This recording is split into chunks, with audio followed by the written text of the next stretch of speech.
Hey, coffee lovers, picture this. You're sitting down to compose a symphony that'll be remembered for centuries. But first, you've got to count out exactly 60 coffee beans.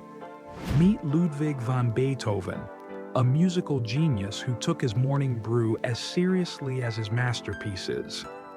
Now, we all know Beethoven could compose symphonies that give you chills, right? But here's what might surprise you.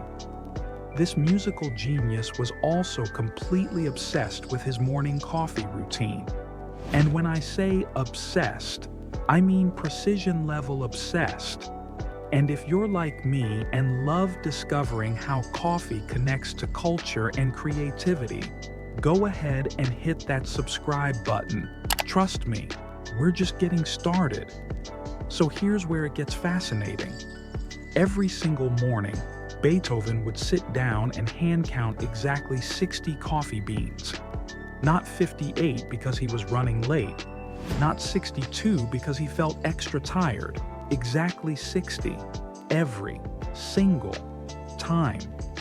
He'd grind those beans fresh, brew them with the kind of care most of us reserve for special occasions, and only then would he sit down to create musical history. Think about it. Some of the most beautiful music ever written might have started with this simple, almost meditative bean-counting ritual. Quick question for you. Could you imagine counting your beans every single morning? Drop a yes or no in the comments. Now, Beethoven wasn't the only creative genius fueled by caffeine. Get this, Voltaire supposedly drank 50 cups of coffee a day. Can you imagine? But there's something so beautifully obsessive about Beethoven's 60-bean ritual that makes it stand out in coffee history. It makes you wonder, was it really about the perfect cup?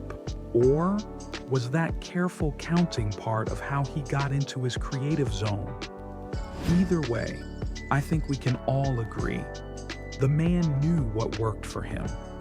If you're loving these coffee history gems, do me a favor and give this video a like. It helps more coffee lovers discover these amazing stories.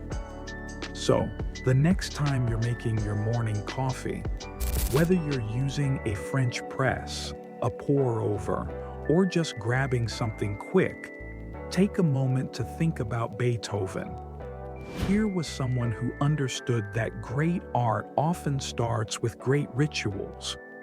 Maybe you don't need to count 60 beans, but there's something beautiful about approaching your daily coffee with that same intentionality, don't you think? Thanks for joining me for another Caffeiverse story. If you enjoyed learning about Beethoven's coffee obsession, hit subscribe for more amazing coffee tales. Drop a comment and tell me about your own coffee rituals.